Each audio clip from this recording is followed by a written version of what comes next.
If I was to pick a game that came out in the last 5 years that should be turned into a series and would benefit from a sequel, Octopath Traveler would be topping my list. The first game had the setup to be a fantastic game, and in several areas it did just that, but there was definite room for improvement and innovation on the formula. Since then, Team Asano has been busy with quality titles, some of which I've also covered on the channel, but it feels really good to see them back to the game that started my interest in the HD 2D games. Octopath 2 looks like exactly the title I and many others were wishing for, a game that enhances the strong areas of the original with its presentation and combat while giving more attention to areas the original fell short in, such as the overarching story. Octopath Traveler 2 is a turn-based combat JRPG that utilizes the HD 2D graphics engine developed by Square Enix and acquired and published by Square Enix. The initial game was inspired by earlier Square Enix titles such as Final Fantasy and Live Alive, and the sequel appears to be following in those same footsteps. The main team of producer Tomoya Asano, artist Naoki Ikushima, writer Kakunoshin Futsuzawa, and composer Yasunori Nishiki returned for this sequel. I'm especially excited about Nishiki's return, as I'll talk about later. Unlike the first game, Octopath 2 is not a timed console exclusive, as it will release on Switch, PS4, PS5, and PC on February 24th, 2023. There is a demo currently out for all platforms that allows a player to spend 3 hours on a save file in the prologue chapters of the characters. No Xbox release has been announced despite the original game being ported to that console. In keeping with the tendency towards continuity with the first game, we once again have 8 protagonists to choose from at the beginning of the game. However, Octopath Traveler 2 is set in a new world of Celestia with an entirely new cast of characters, so you don't need any prior knowledge to enjoy this game's story. After choosing your main protagonist, you can recruit the other characters and complete their stories as well as you move down the various paths. Our 8 protagonists this time are the scholar Oswald, the apothecary Casti, the thief Throne, the hunter Ochet, the merchant Particio, the dancer Agnia, the cleric Temenos, and the warrior Hikari.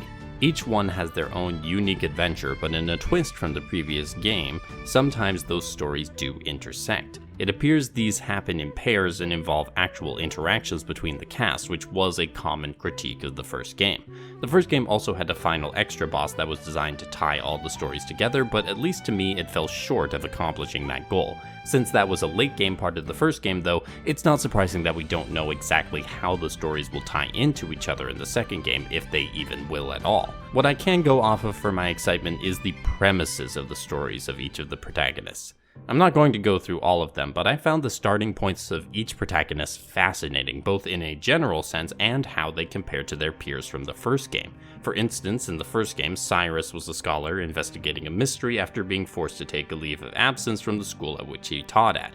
In Octopath 2, our scholar Oswald has spent the last decades in prison for the murder of his family, a crime perpetrated by another. When Oswald finally escapes, his mission is to seek revenge on the man who took everything from him.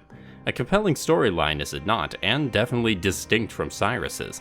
While the tone and stakes of each of the characters' journeys vary, just as they did in the first game, I find the hooks for each of their stories and their motivations intriguing. Octopath 2 is also giving more player agency over story progression with important choices in each story, such as who Throne confronts first on her journey. It is unclear how much of an impact these choices will have on the overall narrative, but I think the idea is a good one. I'm really hoping the promise follows through as both individual stories and pieces for the grander narrative that Octopath 2 wants to tell.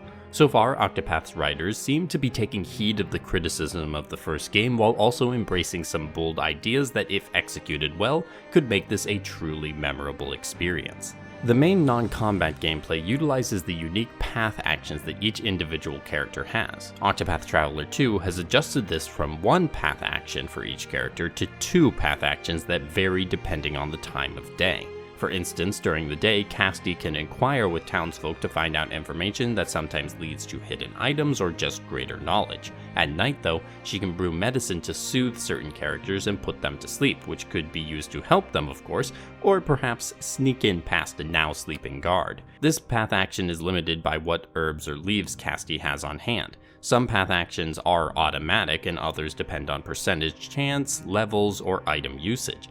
As with the first game, there are different path actions that can be used to solve the same quest depending on who was in the party. Another addition to overall exploration is a few new methods of travel with canoes in shallower waters such as rivers and your own ship for traveling across oceans and seas. I already found that in the demo this changed my perspective when looking around places and trying to find the many chests and other hidden secrets of Octopath Traveler 2. Getting too many of those places will likely require fighting plenty of enemies though, so let's talk about combat. Every character in the cast starts off with a basic class that determines their general abilities and weapons. Battles are turn-based and completed once someone runs away or the enemies are all defeated. Other than scripted battles, the game has random encounters as you wander around the map, which increase in chance of occurring if you are running.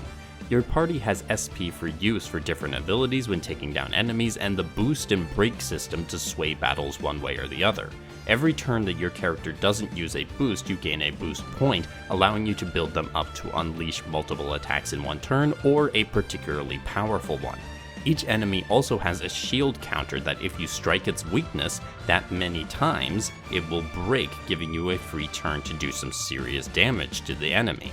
These weaknesses are based on the different weapons in the game and different elements of magic that one can use. Beyond that, standard status effects such as poison and stun are part of the system, along with stat buffs and debuffs. If you played the first Octopath Traveler game, all of this should sound familiar as the basic formula has been carried over to this game. There are a few allies such as Casti with her herbs and Agnia with her allure ability that can bring additional abilities to battle depending on the herbs or people they have to use. It's important to assess your full party's capabilities with each battle, especially for tougher enemies. The one major addition to the combat system for Octopath 2 is the latent powers. These are single turn use powers that charge when taking damage or breaking enemies. To use an example, Hikari's latent power is Shadow Hold, where he chooses from 3 powerful abilities that don't use any SP to take out enemies. As with the path actions, every character has a special latent power all their own, and I appreciate them introducing this new element to combat. Octopath Traveler's combat didn't need lots of refinements or changes, but adding in some variety to distinguish it from the original is still appreciated and will only serve to help the game in my opinion. While initially you are limited to a single job whose abilities you unlock with the job points you collect through combat, later on in the game you can obtain licenses for particular jobs. These licenses allow characters to take on a secondary job, gaining the abilities and expanding their repertoire in battle. Ochette can become a hunter and a merchant. Particio can be a merchant and a scholar. The possibilities go on. This also likely means that the special classes from Octopath Traveler 1 are back, adding even greater potential to each unit's arsenal. I very much enjoyed how you could customize your party with these jobs in the first game, and I'm prepared to dive into it again with a new group of characters in Octopath 2 and see what crazy class combinations we can come up with. We can also take on various side quests throughout the game that will have us traveling far and wide, or just down the street in some cases, to help people. This is one of the areas I found the original game lacking in, as while the side quests gave useful items and some had some interesting world lore, for the most part, they were rather basic. I don't know if that will have changed with 2, but I'm hoping the general quality of the side content has increased. Quality over quantity, folks. There is clear incentives to take on these side quests either way. I'm just getting tired of the same fetch quests after encountering them in RPG after RPG the last few years, and thus my patience for Octopath 2's quests may not be as high as my patience was for Octopath 1's. Much like combat, the presentation for Octopath Traveler didn't need much refinement, but what they have done so far seems to be an upgrade upon an already great system. The day-night progression allows them to show off the dynamic lighting of the game and its world even better than before. The setting and environmental design is gorgeous and has diversified even more from the first game, and the camera is more active than previously seen, mainly in combat. The vibrancy of the visuals and the creativity in how they're presented makes Octopath 2 a familiar progression on the foundation of the HD 2D system. This distinction is aided by a seeming progression in the time period and technology of the setting, which gives the world a distinct identity. We have another set of memorable character designs that combine really well together when it comes to the secondary jobs. The UI maintains clarity even better than the first game. I think they did more with lighting and dungeons to avoid people getting lost like what could happen in the first game, although text size looks like it will continue to be an issue in docked mode on Switch. The user experience was always snappy and well controlled, and I think that is the case for this game as well. They even included a speedier mode to combat for those who felt that the battle's animations aren't as quick as they would like. Then we come to the music.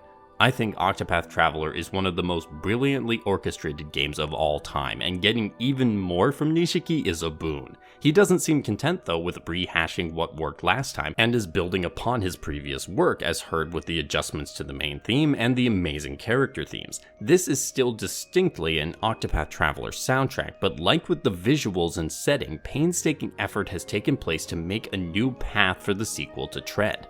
Lastly, one of the areas I have been most critical with the HD 2D games comes with voice acting, and there are certainly solid performers in the cast. I stand by my comment in my Triangle Strategy 2 video though that dynamic character portraits would enhance the game and not put as much pressure on the voice actors to carry the character's emotive qualities.